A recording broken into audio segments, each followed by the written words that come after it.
Hello student. तो आज हम पढ़ने वाले हैं क्लास 11th फिजिक्स और फिजिक्स के आज हम 5th चैप्टर पढ़ेंगे जो है हमारा कार्य ऊर्जा एवं शक्ति। इस चैप्टर का ये वन शॉट वीडियो है और आज के इस वन शॉट में हम सभी मोस्ट इंपॉर्टेंट हम क्वेश्चन आंसर को देखने वाले हैं। वो इंपॉर्टेंट क्वेश्चन को देखने वाले हैं जो आपके बोर्ड एग्जाम में बार बार पूछे गए हैं। मैं यहाँ पे जो क्वेश्चन लेकर आया हूं लगभग 5 सालों में बार बार जो पूछे गए प्रश्न है उसको हम कराएंगे जी। ऐसा वीडियो कहीं नहीं मिलेगा दोस्त। तो मैं इसीलिए कहूंगा कि जितने भी क्लास 11 के स्टूडेंट हैं वो सभी इस वीवीआई क्वेश्चन को तैयार कर ले, ठीक है ना। तो आइए जी एक एक करके स्टार्ट करते हैं। चलिए, तो यहाँ पे हमारा पहला क्वेश्चन है। अब पहले क्वेश्चन स्टार्ट करने से पहले मैं आपसे एक रिक्वेस्ट करूंगा। सबसे पहली बात कि जितने भी क्लास 11 के, मोस्टली मैं यहाँ पे पहले ही लिख दे रहा हूं कि जितने भी हमारे क्लास 11 के स्टूडेंट होंगे उनसे मैं कह रहा हूं, ठीक है। क्लास 11 के जितने भी स्टूडेंट है उनसे मैं कहूंगा कि पहले तो अपना आप प्रेजेंट बना ले, प्रेजेंट बना लीजिएगा। प्रेजेंट आपको जानते हैं ना, प्रेजेंट में ये करते हैं कि आपको कमेंट सेक्शन में जाना है। जितने भी स्टूडेंट हमसे सीरियस होकर पढ़ाई कर रहे हैं, जो चाहते हैं one shot video per day आए, अच्छे से पढ़ाई करना चाहते हैं, वो जाएंगे कमेंट सेक्शन में और लिखेंगे प्रेजेंट और अपना नाम। मान लेते हैं आपका नाम है प्रदीप, तो आप लिखिए प्रेजेंट प्रदीप, ऐसे लिखकर आपको हमें कमेंट कर देना है, ठीक है, जिससे हमें पता चलेगा कौन कौन से स्टूडेंट हमसे पढ़ाई कर रहे हैं। पहली बात क्लियर। दूसरी बात कि जितने भी क्लास 11 की स्टूडेंट हैं अभी तक जिन्होंने चैनल को सब्सक्राइब नहीं किए हैं उनसे सभी से रिक्वेस्ट है कि भैया चैनल को सब्सक्राइब कर लीजिएगा, जिससे कि एक भी वन शॉट आपसे मिस ना हो। इससे पहले के जो 4 चैप्टरों का वन शॉट है उसका लिंक हम डिस्क्रिप्शन बॉक्स में फिजिक्स के नाम से दे दे रहे हैं और केमिस्ट्री का भी लिंक हम दे दे रहे हैं, वहां से आप वन शॉट की पढ़ाई कर सकते हैं, ठीक है ना। चलिए जी, तो ये 2 काम आप कर लिए होंगे ना, अच्छी बात है। और जब सब्सक्राइब कीजिएगा तो एक नोटिफिकेशन बेल आता है, उसको भी प्रेस कर लीजिएगा, ठीक है ना। चलिए, तो कह रहा है कि कार्य की परिभाषा परिभाषा लिखिए तथा यहाँ पे एक फॉर्मूला में कह दिया कि W is equal to F into s into cos, cos यहाँ पे कॉस और थीटा भी यहाँ पे था, कॉस थीटा, ठीक है। तो ये हमसे कहा गया कि F into s into cos theta सूत्र समझाइए। तो ये सूत्र भी हमें बताना है कैसे आया, समझ लेते हैं जी। सबसे पहले हम कार्य समझते हैं, कार्य किसे कहते हैं, ठीक है। कार्य किसे कहते हैं जी, तो कार्य हम इसे कहते हैं ना कि जब कोई भी, मान लेते हैं ये वस्तु है, ध्यान से आप बाबू समझिएगा बात को। ये हमारे पास एक वस्तु है, ये क्या है जी, ये हमारे पास एक क्या है, एक वस्तु है। ये हमारे पास एक क्या है, एक वस्तु है। और जब किसी भी वस्तु पर हम क्या लगाते हैं, जब किसी भी वस्तु पर हम बल लगाते हैं, ठीक है, जब किसी वस्तु पर हम बल लगाते हैं तो ये वस्तु यहाँ पे है, इस दिशा में बल लगाया तो बल के दिशा में ये क्या हो गया, ये हमारा क्या हो गया, विस्थापित होकर ये जो वस्तु है ये यहाँ पे आ गया, ठीक है। ये वस्तु यहाँ पे था, अब ये यहाँ पे आ गया है, ठीक है। तो ये वस्तु जो है ना, अब ये वस्तु यहाँ पे आ गया है, तो ये यहाँ से यहाँ तक ये क्या हो गया, विस्थापित हो गया है। तो विस्थापन को एस से हमने दर्शाया। तो हम ये कह रहे हैं कि कार्य किसे कहेंगे, तो हम यही कहेंगे कि किसी वस्तु पर बल लगाने पर वस्तु जो विस्थापित हो जाता है, ठीक है, तो बल और उस विस्थापन के गुणनफल को ही, ठीक है, अब वो गुणनफल कैसा होना चाहिए, अदिश गुणनफल होना चाहिए। तो अदिश गुणनफल को ही हम कार्य कहते हैं। बट इसको अच्छे तरीके से हम कैसे बोलेंगे, आप इतना समझ गए ना कि एक वस्तु पर अगर हम बल लगाते हैं और वो वस्तु जहां से है वहां से थोड़ी दूर पर विस्थापित हो जाता है, मतलब कुछ दूर विस्थापित हो जाता है, तो वहां पे वो कार्य तो हुआ है, ठीक है। तो यही हम कह रहे हैं, देखिए क्या लिखा गया है, किसी वस्तु पर लगाया गया बल, ठीक है, किसी वस्तु पर लगाया गया बल और वस्तु के विस्थापन, और वस्तु के विस्थापन के अदिश गुणनफल को कार्य कहते हैं। मतलब सीधी बात है कि कार्य का जो फॉर्मूला होता है, कार्य का फॉर्मूला होता है वो होता है बल गुणे क्या होता है, विस्थापन। कार्य बराबर क्या होता है, बल गुणे विस्थापन होता है। तो ये आप फॉर्मूला हिंदी में याद रखेंगे। अब इसी को हमने कैसे लिख दिया है, इसी को हमने लिख दिया है कि किसी वस्तु पर लगाया गया बल और वस्तु के विस्थापन के अदिश गुणनफल को कार्य कहते हैं। एक बार और सुन लीजिए, किसी वस्तु पर लगाया गया बल और वस्तु के विस्थापन के अदिश गुणनफल को क्या कहते हैं, कार्य कहते हैं। आशा करता हूं परिभाषा समझ में आ गया होगा। अब यहाँ पे दो पॉइंट्स आता है। पहली पॉइंट्स क्या, अगर इसको हम संकेत रूप में लिखें तो कार्य को हम क्या लिखते हैं जी, कार्य को कैपिटल W से दर्शाते हैं, और कार्य बराबर बल को हम F से, अब विस्थापन को हम क्या है, विस्थापन को S से दर्शाते हैं। तो कार्य बराबर बल गुणे विस्थापन हो गया। ये विस्थापन अदिश गुणनफल है। अगर इसको हम सदिश रूप में लिखें तो कार्य बराबर क्या हो जाएगा, अगर सदिश रूप में लिखें तो ये सदिश F हो जाएगा और सदिश S हो जाएगा। ठीक है, क्योंकि बल भी एक सदिश राशि और कार्य विस्थापन भी एक सदिश राशि होता है। तो यहाँ पे अब इनटू का हम चिन्ह दर्शाएंगे।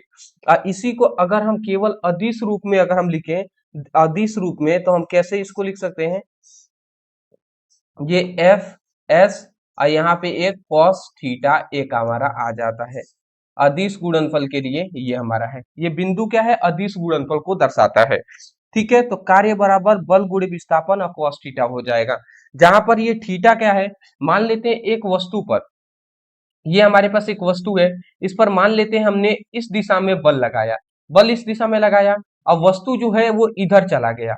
ठीक है, तो वस्तु यहां से यहां तक विस्थापित हो गया, अब बल हमने इस दिशा में लगाया है, तो बल और विस्थापन के बीच जो कोण बनेगा वही कोण थीटा है जी। ठीक है, तो ये बात आपको याद रखनी है। ठीक है, स्क्रीनशॉट आप ले लीजिए। तो इतनी बात आप समझ गए ना, कि किसी वस्तु पर लगाया गया बल और वस्तु के विस्थापन के गुणनफल, अदिश गुणनफल को कार्य कहते हैं। कार्य बराबर बल गुणे विस्थापन होता है, ये नॉर्मल फॉर्मूला है। उसके बाद अगर सदिश रूप में लिखें तो ये F सदिश इंटू S सदिश हो जाएगा। इनका अगर अदिश गुणनफल के रूप में लिखें तो W is equal to F into S into cos theta हो जाएगा। और थीटा यहाँ पे क्या है, तो बल और विस्थापन के बीच बना कोण है। तो इतना आपको जरूर बता देना है। यहाँ पे दो तीन और पॉइंट्स है जो जान लीजिए। पहला इसका पॉइंट्स आप याद रखेंगे, मात्रक। तो इसका मात्रक आप याद रखिएगा, पहला इसका मात्रक होता है जो होता है जूल, और दूसरा एक और मात्रक इसका याद रखेंगे जो होता है न्यूटन इंटू मीटर। ये दो आप याद रखेंगे। दूसरा आपसे राशि पूछ लिया जाता है, तो राशि याद रखेंगे सदिश राशि, सदिश राशि। तो ये सदिश राशि आपको याद रखना है जी। ठीक है, ये सब हमारे एग्जाम के लिए, सब एग्जाम में बहुत काम आएंगे दोस्त, इसलिए मैं पहले ही कह दे रहा हूं। इसकी बीमा आप याद रखेंगे, इसका बीमा आप हमेशा याद रखेंगे कि MLT-2 होता है, MLT-2 होता है। चलिए जी, आशा करता हूं आप समझ के होंगे। आते हैं आगे जी। अगला हमारा आता है, अगला हमारा दूसरा क्वेश्चन आता है, जो हमारा क्या है, कार्य ऊर्जा प्रमेय लिखिए और इसकी सिद्ध, मतलब इसकी, इसको इसकी सिद्धांत को स्पष्ट कीजिए। मतलब सीधी बात कह दिया कि कार्य ऊर्जा प्रमेय क्या होता है, पहले हमें ये बताना है। ठीक है, और उसके सिद्धांत को हमें प्रूव भी करना है। तो कार्य ऊर्जा प्रमेय क्या है, इसमें ये बताया गया ना कि किसी वस्तु पर लगाया गया जो बल होता है, ठीक है, वो वस्तु में होने वाले जो परिवर्तन होता है उसके बराबर होता है। देख लीजिए यहाँ पे हमने क्या लिखा है, हमने लिखा है किसी वस्तु पर, ठीक है, किसी वस्तु में किया गया कार्य और वस्तु में वस्तु के गतिज ऊर्जा में परिवर्तन के बराबर होता है। मतलब सीधी बात कहा गया ना कि कार्य ऊर्जा प्रमेय में हमें यही बात बताया गया कि किसी वस्तु में, वस्तु में कोई भी वस्तु है, ठीक है, तो कोई भी वस्तु है, तो किसी वस्तु में किया गया कार्य होता है, किसी वस्तु में जो किया गया कार्य होता है वो वस्तु के, मतलब गतिज ऊर्जा में परिवर्तन, सीधी बात है, वस्तु के गतिज ऊर्जा में परिवर्तन, परिवर्तन के क्या होता है, बराबर होता है। ये बातें हमें बताया गया। ठीक है, कि किसी वस्तु में किया गया जो कार्य होता है वो वस्तु के गतिज ऊर्जा में जो परिवर्तन होता है उसके बराबर होता है। यही सीधी बात कार्य ऊर्जा प्रमेय है जी। ठीक है, तो किसी वस्तु में किया गया जो कार्य होगा, अगर संकेत रूप में लिखें, ठीक है, तो वो क्या होगा, उसके गतिज ऊर्जा का फॉर्मूला क्या होता है जी, हाफ mv²।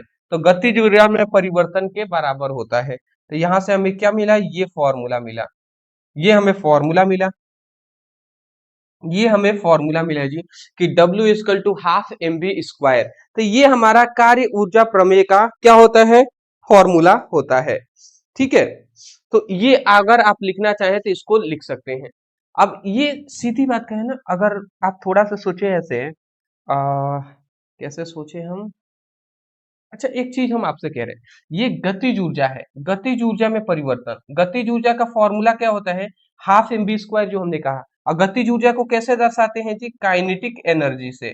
अब परिवर्तन के लिए हम आगे डेल लगाते थे। तो सीधी बात संकेत रूप में लिखे तो कार्य को W से लिखते हैं, और गतिज ऊर्जा का संकेत क्या होता है, काइनेटिक एनर्जी होता है। अब गतिज ऊर्जा में परिवर्तन कह रहा है, परिवर्तन मतलब क्या होता है, परिवर्तन काइनेटिक एनर्जी में अगर परिवर्तन की बात करें तो K2 माइनस K1 हो जाएगा, K1 हो जाएगा। मतलब प्रारंभिक गतिज ऊर्जा, सॉरी अंतिम गतिज ऊर्जा में से प्रारंभिक गतिज ऊर्जा को घटा देते हैं तो वही गतिज ऊर्जा में परिवर्तन कहलाता है। ठीक है, ये बात आपको याद रखना है। तो अगर हम ऐसे लिखना चाहें इसको आगे, तो ये हम क्या लिख सकते हैं, W इक्वल टू क्या लिख सकते हैं जी, K2 माइनस K1। ठीक है, ये हम लिख सकते हैं। अच्छा, किनको किनको ये समझ में आया है क्या हमने किया है, केवल हमने ये कहा पहली बात कि कार्य ऊर्जा प्रमेय क्या होता है ये समझिए। तो हमने यही कहा कि किसी वस्तु में किया गया कार्य और वस्तु के गतिज ऊर्जा में परिवर्तन के बराबर होता है। एक बार और सुन लीजिए, किसी वस्तु में किया गया कार्य वस्तु के गतिज ऊर्जा में परिवर्तन के बराबर होता है। ठीक है, तो ये बात हमने लिखा है, किसी वस्तु में किया गया कार्य उस वस्तु के गतिज ऊर्जा में परिवर्तन के बराबर होता है। तो ये परिभाषा जो है इस फॉर्मूले से ही आ गया है। अब वस्तु पर किया गया कार्य को W से दर्शाते हैं और गतिज ऊर्जा को काइनेटिक एनर्जी के E से दर्शाते हैं, तो K इंटू ई लिख दिया। अब परिवर्तन के लिए डेल हमने लगा दिया। फिर परिवर्तन का मतलब ये होता है कि अंतिम गतिज ऊर्जा में से प्रारंभिक गतिज ऊर्जा को घटाना। तो ये हमारा आता है। अब हमें यहाँ पे क्या है कि इसकी सिद्धांत को स्पष्ट कीजिए, मतलब ये जो है ना ये फॉर्मूला, इसको हमें सिद्ध करके स्पष्ट करके बताना भी है कि कैसे हुआ। तो हम समझाएं आपको, चलिए तो मैं समझा देता हूं। सबसे पहली बात, आप थोड़ा सा बात को समझिएगा, मैं यहाँ पे बता रहा हूं। चलिए मान लेते हैं यहाँ पे हमने दो वस्तु ले लिया, एक वस्तु ये है, ठीक है, और मान लेते हैं ये वस्तु है और ये एक रास्ता है, ऐसे हमने ऐसे मान लिया। ठीक है, ये हमारे पास एक वस्तु है। ठीक है, अब इस वस्तु पर मान लेते हैं कि हम F इस दिशा में एक हम बल लगाते हैं, बल। ठीक है, और ये वस्तु का जो द्रव्यमान है वो हमने मान लिया कि वस्तु का द्रव्यमान जो है वो स्मॉल m है। वस्तु का द्रव्यमान हमने मान लिया स्मॉल m है, और इस वस्तु का प्रारंभिक वेग u होगा ना, तो प्रारंभिक वेग u मान लिया। तो एक वस्तु है, इस वस्तु पर अगर हम बल इस दिशा में लगाएंगे तो विस्थापन तो इसी दिशा में होगा। तो ये वस्तु है, मान लेते हैं यहाँ से यहाँ पर आ गया। ठीक है, गति करते हुए यहाँ से यहाँ तक आ गया। अब इसका जो द्रव्यमान तो m ही होगा, द्रव्यमान तो बदलेगा नहीं। ठीक है, तो द्रव्यमान तो m ही होगा। अरे भैया क्या हो गया, द्रव्यमान तो m होगा, परंतु अब ये वस्तु यहां से जाकर यहाँ पे रुक गया है तो अंतिम वेग क्या होगा जी, अंतिम वेग v हो जाएगा। ठीक है, अब वस्तु विस्थापित हो गया है तो वो हमने s दर्शा दिया। तो आप समझे कि वस्तु का जो प्रारंभिक वेग यहाँ पे u है, यहाँ पे अंतिम वेग है तो v है। तो इतनी बात अगर आप समझ गए हैं, ठीक है, तो आप समझा देते हैं हम आपको अच्छे तरीके से। हमें इसी को प्रूफ करना है कि ये कैसे आया। तो चलिए हम करके दिखाते हैं आपको। हाँ जी, तो यहाँ पे इसको कैसे प्रूफ करेंगे तो बात समझिएगा। तो हम यहाँ पे प्रूफ कैसे करेंगे, इस प्रकार करेंगे। आप लिखेंगे आप लिखेंगे गति के तीसरे समीकरण तीसरे समीकरण से, गति का तीसरा समीकरण क्या जानते हैं जी कि v² इक्वल टू होता है u²। Plus 2as, v square equal to u square plus 2as होता है। तो ये बात हम जानते हैं, ठीक है। अब हम क्या करते हैं, अब इसमें हम एक काम कर देते हैं कि दोनों पक्षों में m/2 से क्या करेंगे जी, गुणा कराने पर एक काम कर लेते हैं कि m/2 है ना, m/2 से इन दोनों पक्षों में गुणा करा लेते हैं। तो गुणा कराएंगे तो क्या होगा जी, तो ध्यान से अगर आप समझें, आप देख रहे होंगे, तो ये m भी हो जाएगा, mv²/2 इधर हो जाएगा, ठीक है। अब इधर हम गुणा कराते हैं तो पहले m/2 इसमें गुणा होगा, तो mu²/2 हो जाएगा, प्लस ये 2a है तो a हमने लिख दिया, ये हमारा क्या है जी, यहाँ पे 2 है तो 2 हमने लिख दिया, a है तो a लिख दिया। आ, ऐसे कर देते हैं, ये m 2 है तो 2 लिख दिया, m/2 गुणा होगा तो मान लेते हैं m को पहले लिख दिए, फिर s a है, फिर s है, ठीक है। थोड़ा सा जगह कम बच रहा है यहाँ पे यार, 2 फिर m a s, ये तीनों m इसमें गुणा होगा तो ये हमारा नीचे 2 हो गया तो 2 हमने लिख दिया। अब अगर आप ध्यान से समझ रहे होंगे तो इस 2 से ये 2 कैंसिल हो जाएगा ना, ठीक है, इस 2 से ये 2 कैंसिल हो जाएगा। उसके बाद अब क्या बचेगा, जी, ये हमारा इतना कैंसिल हो गया, तो ये अगर हम ऐसा देख रहे हैं तो mv²/2 हो जाएगा, mv²/2 ये हो गया।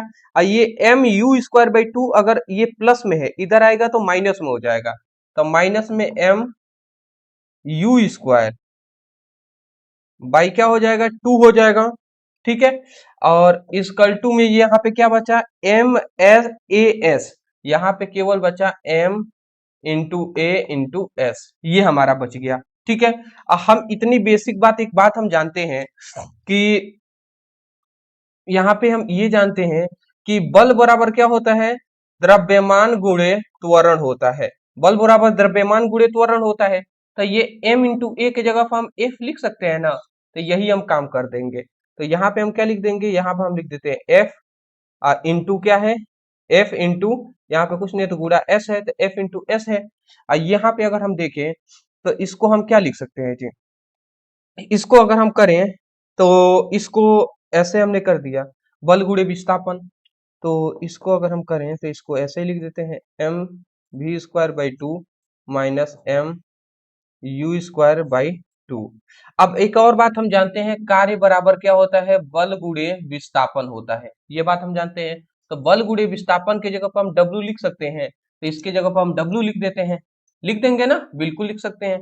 तो ये अगर W लिखते हैं तो क्या मिलता है, इसी को W पहले इधर हम लिख देते हैं, W, ये हमारा क्या हो जाएगा, ये हमारा mv²/2 माइनस mu²/2 ये हो गया। अब देख लीजिए हाफ, यहाँ पे कुछ नहीं है तो ये हाफ mv² है, ठीक है, और ये हाफ mu² है। तो देखिए इसको हम कहते हैं अंतिम गतिज ऊर्जा। गतिज ऊर्जा का फॉर्मूला क्या होता है, हाफ mv², यही फॉर्मूला होता है। तो v मतलब अंतिम, ये हमारा गतिज ऊर्जा है। तो अंतिम गतिज ऊर्जा को K2 से दर्शाते हैं, तो इसीलिए अंतिम गतिज ऊर्जा को हम K2 लिख देंगे। और ये U है तो इसीलिए ये प्रारंभिक गतिज ऊर्जा है, तो K1 लिख दीजिए। तो ये हमारा देख लीजिए W equal to K2 minus K1, ये हमारा आ गया है।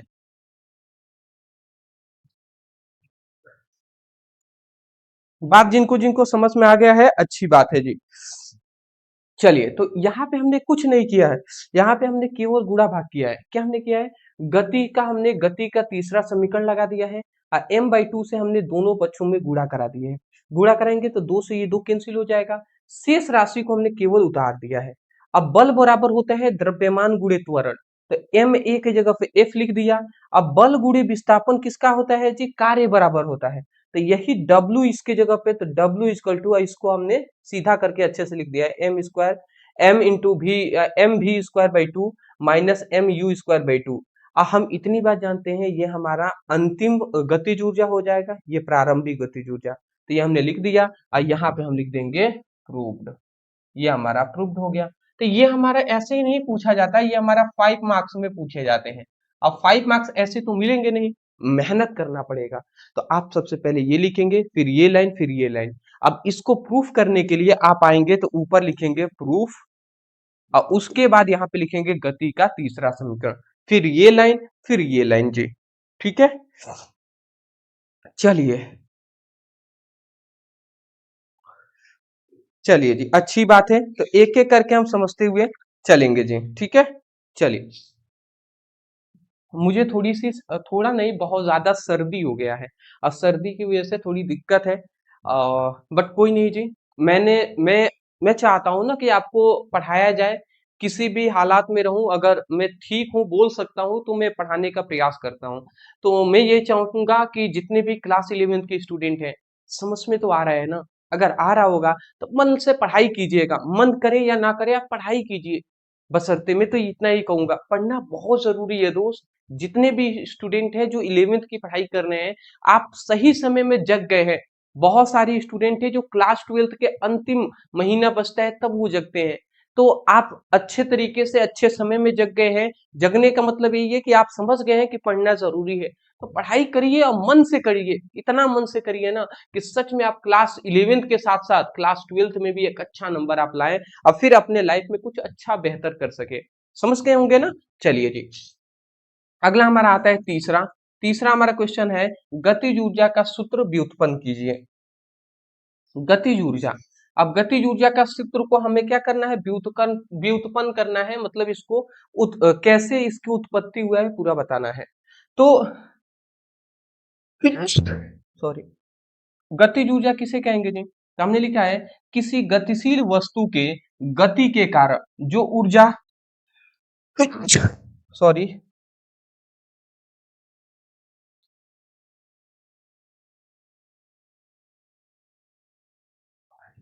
सॉरी,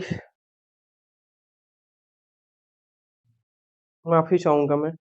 ठीक है, देख लीजिए यहाँ पे हमने यही कहा कि कोई भी गतिशील वस्तु है, तो किसी गतिशील वस्तु की गति के कारण जो ऊर्जा उत्पन्न होती है उसी को गतिज ऊर्जा कहते हैं। ठीक है, सीधी बात है कि ये एक वस्तु है, गतिशील वस्तु है। अगर ये गति कर रहा है तो इसकी गति के कारण, इस वस्तु की गति के कारण एक ऊर्जा उत्पन्न होगी। इस वस्तु की गति के कारण एक ऊर्जा उत्पन्न होगी। ठीक है, और उस ऊर्जा को हम क्या कहते हैं? गतिज ऊर्जा कहते हैं। भैया कैसे पढ़ाई होगा, समझ में नहीं आ रहा है। परिभाषा तो समझ में आ गया ना? किसी गतिशील वस्तु के गति के कारण जो ऊर्जा उत्पन्न होती है उसे हम गतिज ऊर्जा कहते हैं। ठीक है, अब गतिज ऊर्जा का सूत्र क्या होता है मैं आपको बता दे रहा हूँ। गतिज ऊर्जा को हम काइनेटिक एनर्जी से दर्शाते हैं, जिसको के ई से दर्शाते हैं जी। के ई इक्वल टू होता है हाफ एम वी स्क्वायर, ये हमारा फॉर्मूला होता है। अब यहाँ पे ये सब क्या है तो मैं आपको बता दे रहा हूँ, ये एक हमारे पास वस्तु है।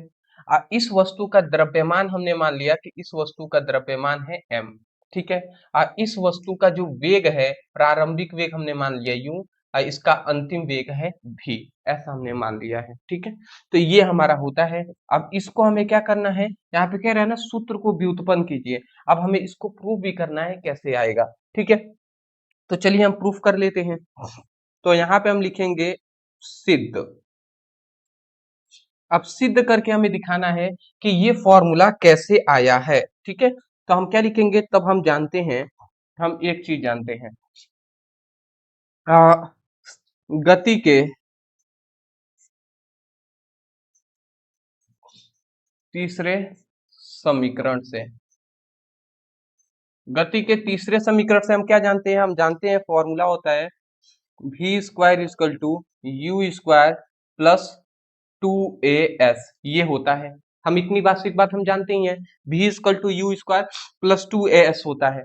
अब यहाँ पे हम ये कह देते हैं कि यदि मान लेते हैं वस्तु, वस्तु जो है ना, ये जो वस्तु है ये प्रारंभिक जो इसकी ये विरामा अवस्था में था पहले, तो विरामा अवस्था से चलना ये शुरू किया है।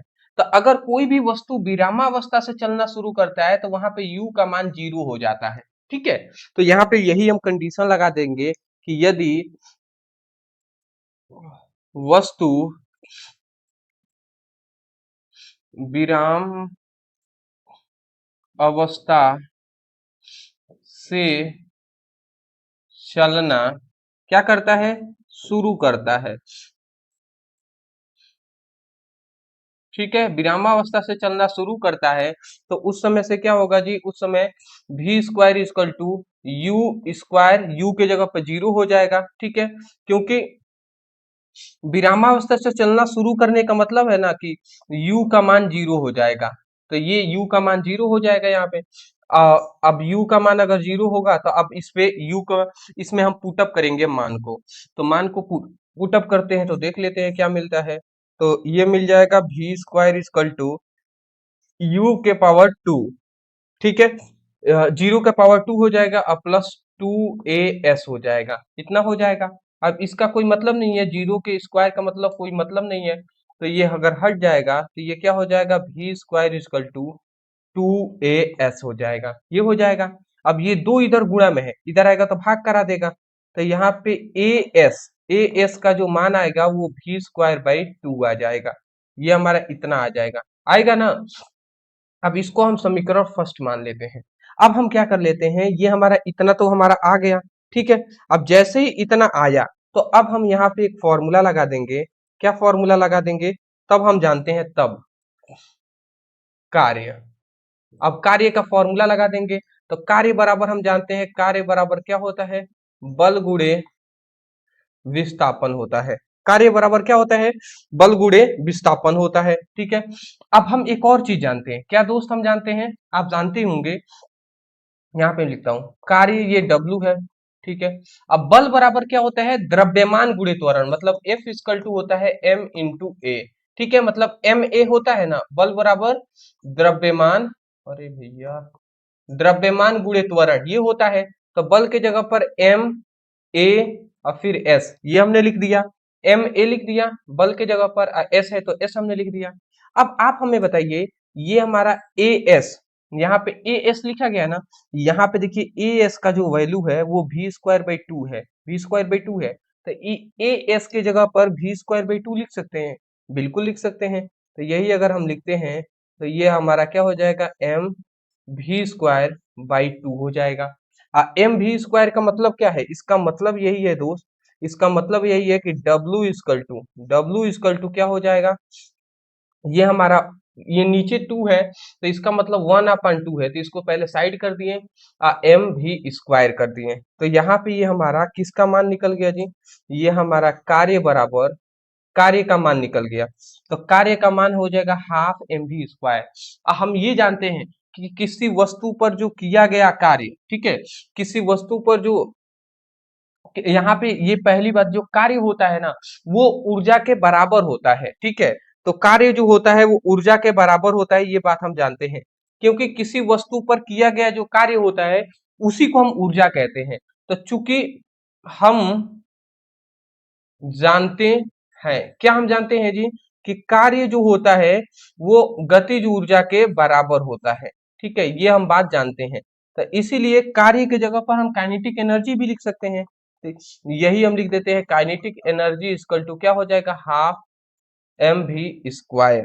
क्या हो जाएगा जी, हाफ एम वी स्क्वायर, और ये हमारा यहाँ पे फॉर्मूला क्या हो जाएगा, प्रूफ हो जाएगा, ये हमारा फॉर्मूला यहाँ पे प्रूफ हो गया। ठीक है, आप देख सकते हैं, आप देख सकते हैं, आप देख लिए होंगे ना सब चीजें, इसमें ज्यादा कुछ नहीं है दोस्त। ठीक है, गतिज ऊर्जा का सबसे पहले आप ये लिख देंगे परिभाषा, कि किसी गतिशील वस्तु के गति के कारण जो ऊर्जा उत्पन्न होती है उसको हम गतिज ऊर्जा कहते हैं। गतिज ऊर्जा इक्वल टू होता है हाफ एम वी स्क्वायर। अब इसको हमें प्रूफ करने के लिए हमने क्या लगाया, फॉर्मूला लगाया, क्या, गति के तीसरे समीकरण से, जो होता है v square equal to u square plus 2as। अब इस फॉर्मूले में ये हमने लगा दिया, तो अब हम क्या कर लेते हैं, हम ऐसा मान लेते हैं कि वस्तु जो है ना, वस्तु विरामावस्था से चलना शुरू किया है। जब भी कोई वस्तु विरामावस्था से चलना शुरू करता है तो वहां पे प्रारंभिक वेग को हम 0 मानते हैं, तो प्रारंभिक वेग u के जगह पर 0 रख देंगे, तो v square equal to u, u की जगह पर 0 हो गया। अब जीरो का स्क्वायर का कोई मतलब नहीं, तो 2as हो जाएगा। अब यहाँ पे 2 इधर गुणा में इधर आएगा तो भाग करा देगा v स्क्वायर में, तो v स्क्वायर बाई 2 हो गया है। as इक्वल टू समीकरण फर्स्ट मान लिए। अब एक बात हम जानते हैं, कार्य बराबर बल गुणे विस्थापन होता है, तो ये बल गुणे विस्थापन कर दिए। F इक्वल टू बल बराबर द्रव्यमान गुणे त्वरण होता है, तो ये ma लिख दिया। as का वैल्यू हम जानते हैं v स्क्वायर बाई 2 होता है, तो v स्क्वायर बाई 2 रख दिए। जैसे ही रखेंगे तो ये 1/2 को साइड कर दिए तो एम वी स्क्वायर हो जाएगा, कार्य का मान निकल गया। अब कार्य जो हम जानते हैं वो काइनेटिक है, कार्य ही ऊर्जा होता है, तो कार्य ऊर्जा होता है, तो इसीलिए kinetic energy equal to half m v square हो गया है। तो आशा कर रहा हूँ आपको समझ में आ रहे होंगे, आप स्क्रीनशॉट लेते हुए चलिएगा, ठीक है।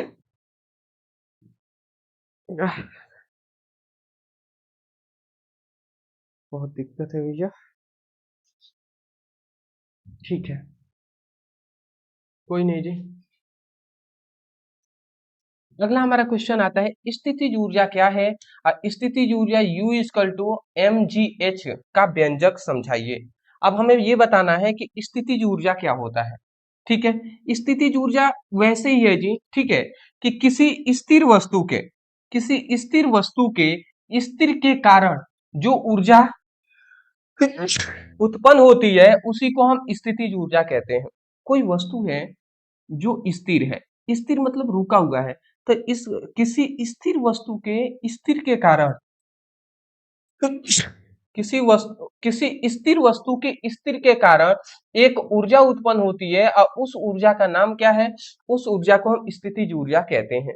किसी स्थिर वस्तु के स्थिति के कारण या किसी स्थिर वस्तु के स्थिर के कारण जो ऊर्जा उत्पन्न होती है उसी को हम स्थितिज ऊर्जा कहते हैं। मतलब कोई वस्तु है ना, अगर रुकी हुई है एक जगह पर, तो उसके रुके होने के कारण एक ऊर्जा उत्पन्न होगी, और उस ऊर्जा का नाम हम देंगे स्थितिज ऊर्जा। हाँ, स्थितिज ऊर्जा को हम U से दर्शाते हैं, U इक्वल टू होता है mgh होता है। ये आप याद रखेंगे कि स्थितिज ऊर्जा इक्वल टू mgh होता है, जहां पर ये m क्या है, ये मान लेते हैं m एक वस्तु है जिसका द्रव्यमान है m, ठीक है। ये हमारा पृथ्वी का सतह है, ठीक है, और ये हमारा मान लेते हैं ये वस्तु पृथ्वी से h ऊंचाई पर है, ठीक है। कितनी ऊंचाई पर जी, h ऊंचाई पर ये ऊपर है जी, ठीक है। और इस वस्तु को क्या, इस वस्तु को पृथ्वी जितने गुरुत्वीय त्वरण से खींच रहा है वही है जी, कि इस वस्तु को नीचे जितने बल से खींचेगा वही बल है गुरुत्वीय त्वरण, या गुरुत्वीय त्वरण जी कहते हैं। इतनी बात आप समझ गए ना, ये पृथ्वी का गुरुत्वीय त्वरण है जी, ठीक है। ये m क्या है, वस्तु का द्रव्यमान, h क्या है, ये वस्तु की ऊंचाई है, ठीक है। अब हमें इसको प्रूफ करना है कि ये फॉर्मूला कहाँ से आया है, ये हमें बताना है जी, ठीक है। चलिए हम दिखा देते हैं, तो इसको भी हम लिखेंगे सबसे पहले प्रूफ। प्रूफ मतलब अब सिद्ध करना है। चलिए आइए हम सिद्ध कर देते हैं। तो सबसे पहले हम क्या जानते हैं, हम जानते हैं कार्य बराबर, ठीक है, किसी वस्तु पर लगने वाला, किसी वस्तु पर किया गया क्या, किसी वस्तु पर किया गया कार्य, किसी वस्तु पर किया गया कार्य, तो कार्य बराबर क्या होता है, तो कार्य बराबर होता है बल गुणे विस्थापन। ये होता है कार्य बराबर बल गुणे विस्थापन। अब यहाँ पे अगर हम ऐसे करें तो यहाँ पे ये हमारा वस्तु है, ये हमारा बल है। अब विस्थापन कितना हुआ है जी, ये वस्तु पहले तो नीचे था, अब ये h ऊंचाई पे चला गया है, तो वस्तु यहाँ से ऊपर चला गया है, तो ये विस्थापन की जगह पर हम क्या लिखेंगे, क्या लिखेंगे जी, h लिखेंगे, तो h हमने लिख दिया। अब एक और बात आप बताइए कि ये बल बराबर क्या होता है, अभी हमने बताया था बल बराबर द्रव्यमान गुणे त्वरण होता है, मतलब m इंटू ए। तो यहाँ पे F की जगह पर हम क्या लिख देंगे, m a h, ये हमने लिख दिया, ठीक है। अब जैसे ही हमने इतना लिख दिया, ठीक है, तो ये हमारा इतना हमने लिख दिया। अब एक और बात आप समझिएगा, ये कार्य बराबर क्या हो जाएगा, कार्य बराबर m, और यहाँ पे a की जगह पर हम g लिखेंगे इंटू h लिखेंगे। अब आप कहेंगे कि सर a की जगह पर आप g क्यों लिख रहे हैं, इसलिए दोस्त क्योंकि ये जो a है ना, a ये त्वरण है, परंतु यहाँ पे जब हम स्थितिज ऊर्जा की बात करते हैं तो स्थितिज ऊर्जा के लिए यहाँ पे जो त्वरण होता है उसे गुरुत्वीय त्वरण कहते हैं। तो गुरुत्वीय त्वरण जी लेते हैं, इसलिए हमने जी यहाँ पर लिया है त्वरण के जगह पर। ठीक है, तो ये हमारा यहाँ पे कुल कार्य निकल गया है कि वस्तु द्वारा किया गया कार्य निकल गया है। अब वस्तु द्वारा किया गया कार्य जो होता है, चूंकि हम क्या जानते हैं जी कि वस्तु पर जो किया गया कार्य होता है वही ऊर्जा के बराबर होता है। और यहाँ पे ऊर्जा क्या है, स्थितिज ऊर्जा हो रहा है, तो W होगा ये वो U के बराबर हो जाएगा। तो इसीलिए U इजकल टू क्या, W की जगह पे लिख देंगे, तो U इजकल टू mgh हो जाएगा, mgh हो जाएगा। तो ये जो हमारा फॉर्मूला है ये प्रूफ हो जाता है, U इजकल टू mgh। ठीक है, तो ये हमारा प्रूफ हो गया। चलिए आप स्क्रीनशॉट ले लीजिए। आशा कर रहा हूं कि आपको समझ में आ रहे होंगे, कोई दिक्कत तो नहीं है ना।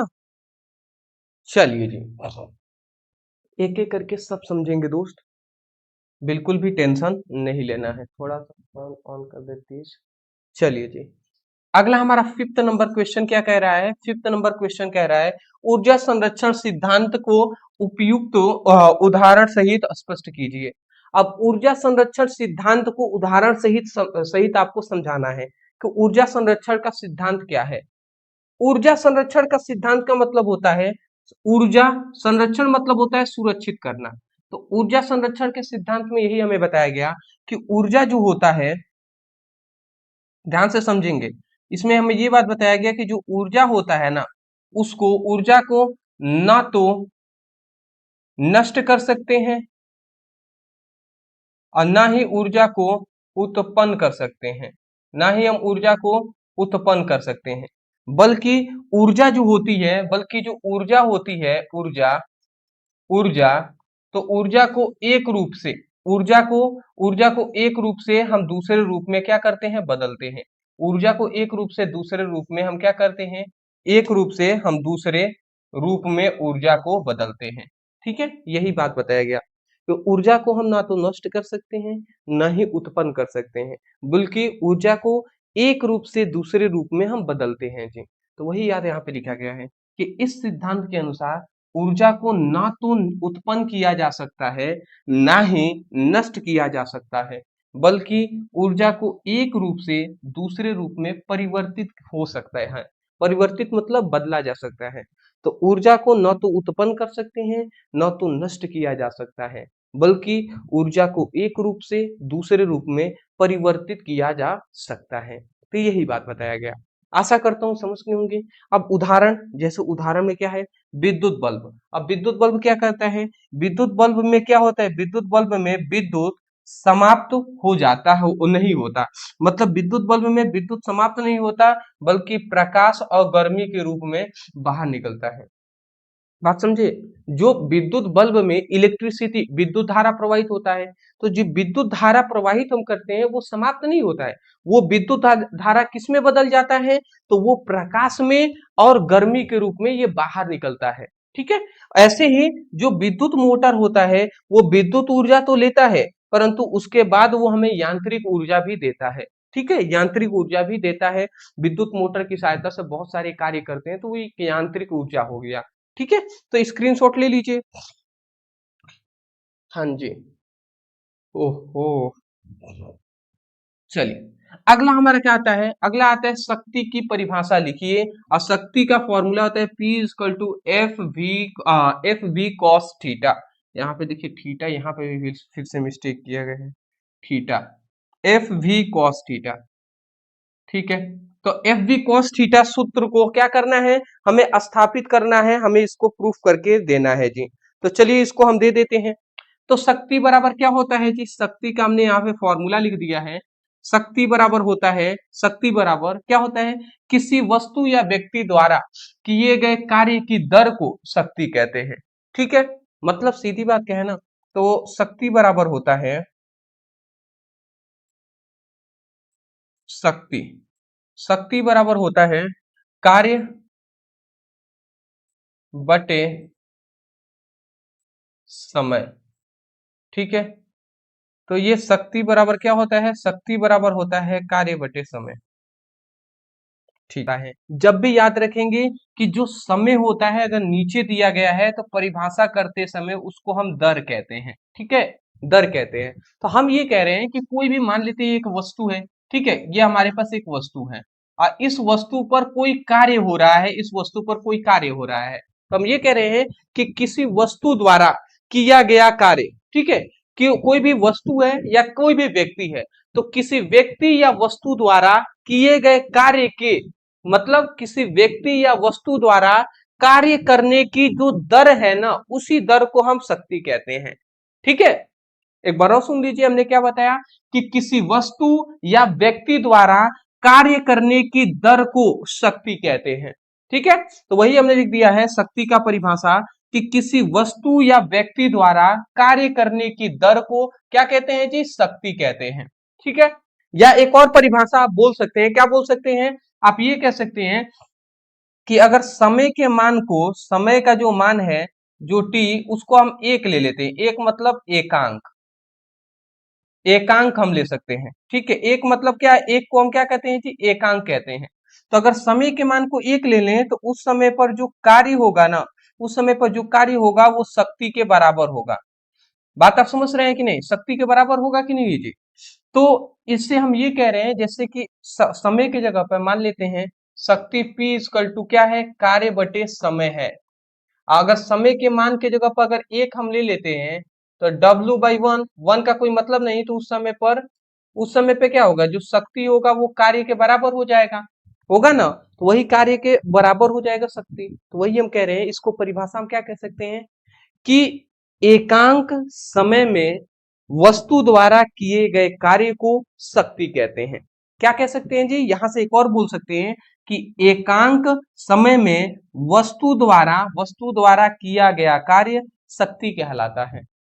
ठीक है, या आप ये कह दीजिए कि किसी व्यक्ति या वस्तु द्वारा कार्य करने की दर को शक्ति कहते हैं। दोनों में से कोई बोल सकते हैं। ये भी आप बोल सकते हैं कि एकांक समय में वस्तु द्वारा किया गया कार्य को शक्ति कहते हैं। ठीक है, तो ये भी मैं परिभाषा यहां पर लिख दे रहा हूं, जो आपको अच्छा लगे वो कर लीजिएगा, इसको मैं हटा दे रहा हूं। ठीक है ना, तो आप इसको क्या कह सकते हैं कि एकांक समय में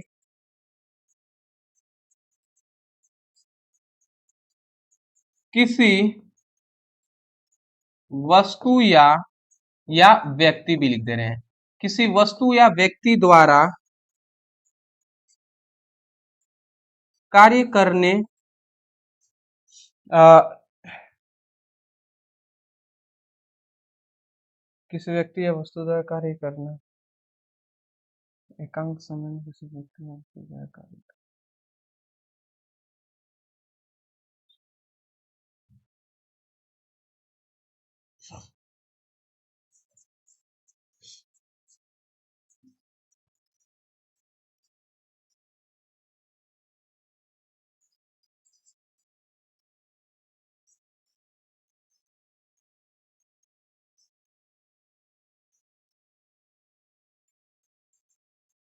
हाँ जी, तो ये आप लिख सकते हैं दूसरा परिभाषा। क्या हमने बताया कि एकांक समय में किसी वस्तु या व्यक्ति द्वारा किए गए कार्य को शक्ति कहते हैं।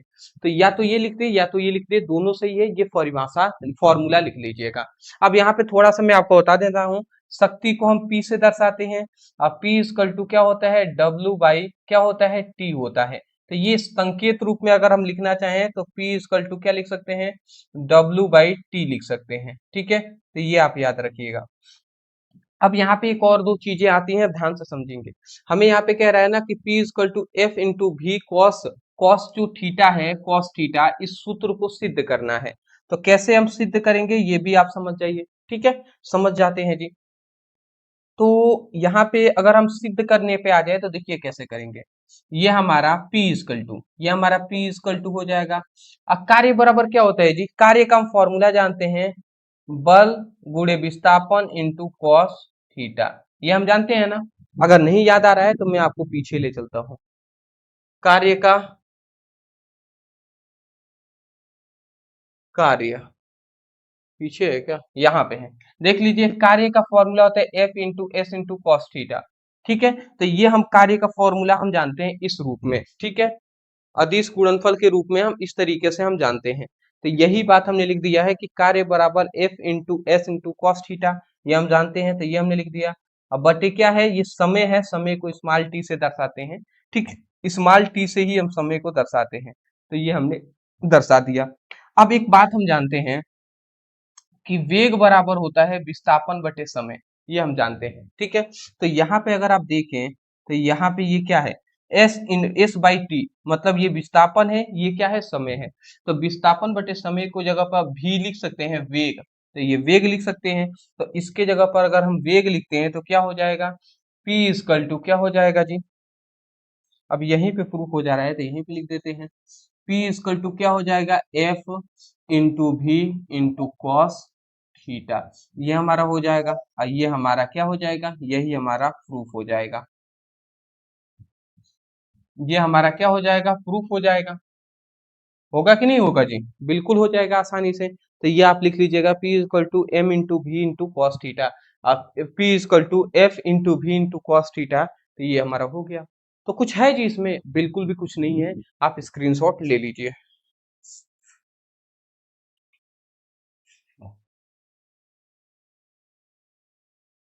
चलिए जी, अगला आता है हमारा, अगला हमारा 7th नंबर क्वेश्चन आता है, धनात्मक, ऋणात्मक और शून्य कार्य में अंतर बताइए। धनात्मक कार्य किसे कहते हैं, ऋणात्मक कार्य क्या होता है और शून्य कार्य क्या होता है, ये बहुत बार पूछा गया है। तो देख लेते हैं जी, धनात्मक कार्य पहले समझते हैं। धनात्मक कार्य किसे कहेंगे, कि जब बल और विस्थापन एक ही दिशा में हो तो उसको धनात्मक कार्य कहते हैं। मतलब सीधी बात कहा गया कि ये हमारा मान लेते हैं, सपोज डेट ये हमारा पृथ्वी की सतह है, इस पृथ्वी की सतह पर ये हमारा वस्तु हमने रख दिया है, इस वस्तु पर हम एक बल लगाते हैं। अब बल की जो दिशा है वो देख सकते हैं इस ओर है, ये वस्तु यहाँ से इसी दिशा में विस्थापित होकर ये वस्तु यहाँ पर आ गया है। ठीक है, ये वस्तु है, ये यहाँ पर आ गया है। तो हमने ये कहा कि जब बल की दिशा और विस्थापन की दिशा दोनों एक दिशा में हो, दोनों बल और विस्थापन दोनों एक दिशा में हो तो उसे धनात्मक कार्य कहते हैं। ठीक है, अगला आता है ऋणात्मक कार्य। अब ऋणात्मक कार्य क्या होता है, तो जस्ट इसके अपोजिट हो जाएगा। क्या लिखा गया, कि जब बल की दिशा और विस्थापन की दिशा एक दूसरे के क्या हो, विपरीत हो, तो उसको हम क्या कहेंगे, उस कार्य को हम क्या कहते हैं जी, ऋणात्मक कार्य कहते हैं। ठीक है, तो ये हमेशा आप याद रखिएगा, ऋणात्मक कार्य। अब देख लीजिए कैसे। ठीक है, जस्ट सेकेंड, देख लेते हैं कैसे जी। तो देख लीजिए, सीधी बात है कि ये हमारा पृथ्वी की सतह है और ये हमारा एक वस्तु है। ठीक है, अब इस वस्तु पर हमने बल जो लगाया वो इस दिशा में बल लगाया है, बल की दिशा इस ओर है और ये वस्तु इधर, ये वस्तु क्या है कि ये वस्तु की दिशा, वस्तु पर इस दिशा में बल लगाया है और ये वस्तु इधर विस्थापित होकर ये वस्तु यहाँ पे चला आया, यहाँ पे चला आया। ठीक है, वस्तु विस्थापित होकर इधर चला आया। तो जब बल की दिशा और विस्थापन की दिशा दोनों एक दूसरे के विपरीत हो तो उसे हम ऋणात्मक कार्य कहते हैं। ठीक है, अगला हमारा आता है धनात्मक शून्य कार्य। शून्य कार्य किसे कहते हैं, तो जब किसी वस्तु पर बल लग रहा हो पर विस्थापन शून्य हो तो उसे हम शून्य कार्य कहते हैं। इसका मतलब सीधी बात ये है, देख लीजिए इसका एग्जांपल मैं यहाँ पे बता रहा हूँ कि ये वस्तु है। ठीक है, और ये हमारा पृथ्वी की सतह है, ये वस्तु है। अब इस वस्तु पर हम बल लगा रहे हैं, इस वस्तु पर हम बल तो लगा रहे हैं परंतु ये वस्तु यहीं का यहीं पर है, ये विस्थापित नहीं हो रहा है। ठीक है, मान लेते हैं ये हमारा बोर्ड है, अब इस पर हम बल लगा रहे हैं परंतु ये वस्तु यहीं पर है, तो इसका मतलब कार्य, उस कार्य को शून्य कार्य कहते हैं। ठीक है, तो जब किसी वस्तु पर बल लग रहा हो परंतु विस्थापन अगर शून्य हो तो उसे हम शून्य कार्य कहेंगे। आशा करता हूं आप समझ गए होंगे। इसका एक सबसे फेमस एक एग्जाम्पल है कुली का, कुली का एक एग्जाम्पल, जैसे कुली जो होते हैं वो अपने सर पर क्या करते हैं, कोई भी बैग हो या जो भी बॉक्स हो उसको रखते हैं। ठीक है, कुली आप समझ ही रहे होंगे। तो अगर वो कुली लेकर अब अपने सर पर सामान को इस तरीके से रखा हुआ है, अब वहीं पर है, कहीं चल नहीं रहे हैं, तो इसका मतलब वो भले ही सामान लिए हुए हैं, पर वहां पे कार्य उसका उनका जो होगा ना वो जीरो होगा। जब तक वो चलकर एक स्थान से दूसरे स्थान तक नहीं जाएंगे, तब तक उनका कार्य जीरो ही रहेगा, जब तक वो वहीं पे है। क्योंकि कार्य करने के लिए बल के साथ विस्थापन का होना आवश्यक है। ठीक है, ये बात आप याद रखेंगे। आप स्क्रीनशॉट ले लीजिए।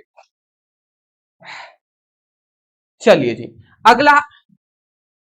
हाँ जी, तो ये हमारा इतना हो गया जी। ठीक है, तो ये आपका इतना ही था। तो जितने भी क्लास 11 की स्टूडेंट होंगे, मैं उनसे कहना चाहूंगा कि इन सभी प्रश्नों को आपको काम है कि इनको तैयार करना। तो मैं आशा करता हूं कि आप इन सभी प्रश्नों को जरूर तैयार करेंगे। ठीक है, दूसरी बात मैं कहूंगा कि मैं थोड़ा सा इस वीडियो को बनाते समय थोड़ा परेशान भी हूँ। परेशान इसलिए हूँ कि सर्दी बहुत ज्यादा हो गई है। बीच बीच में देखे ही होंगे, बहुत ज्यादा छींक भी आ रही है, सर्दी भी हो रहा है। ठीक है, तो इसलिए मैं साइड में कभी कभी हट भी जा रहा हूँ, दिक्कत है। बट कोई नहीं जी, आपकी क्लासेस चली, इस बात की मुझे खुशी है। अदरवाइज वीडियो आपको कैसा लगा आप हमें कमेंट सेक्शन में बताइएगा। वीडियो अगर पसंद आया है तो वीडियो को लाइक जरूर कीजिएगा। सबसे खास बात, जितने भी क्लास 11 के स्टूडेंट हैं जो सच में चाहते हैं क्लास 11 में एक अच्छा नंबर स्कोर करना, उनके लिए जरूरी है कि वो सभी स्टूडेंट क्लास 11 का ये टॉपर नोट्स लें। क्लास 11 के इस टॉपर नोट्स में आपको पूरी फिजिक्स की, पूरी आपकी फिजिक्स की, ठीक है, और पूरी आपकी केमिस्ट्री का आपको इसमें टॉपर नोट्स दिया जा रहा है। ठीक है, और वो भी मात्र कितने में, मात्र 99 रुपए में, मात्र एक 99 रुपए में आपको फिजिक्स केमिस्ट्री की टॉपर नोट्स दिया जा रहा है। ये आपके पूरे बुक के नहीं बल्कि ये शॉर्ट नोट्स है। इसमें सभी वो इंपॉर्टेंट परिभाषा होंगे, नियम होंगे, सिद्धांत होंगे जो आपके पेपर में बार बार पूछे गए हैं। अगर आप इस रणनीति के तहत इस नोट से अगर स्टडी करते हैं, तो मैं 100% कह सकता हूं कि आपको क्लास 11 में फिजिक्स केमिस्ट्री में आपको टॉप करने से कोई रोक नहीं सकता।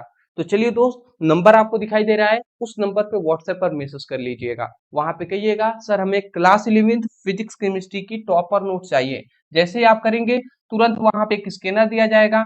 वहां पे जैसे ही आप 99 पेमेंट करके स्क्रीनशॉट आप पेमेंट करके भेज देंगे या बता देंगे सर पेमेंट हमने कर दिया है, तुरंत आपके व्हाट्सएप पर पीडीएफ नोट्स सेंड कर दिए जाएंगे। तो नंबर है, तुरंत मैसेज कर लीजिएगा। ठीक है, चलिए दोस्त, thank you so much for watching this video. Thank you ji, thank you.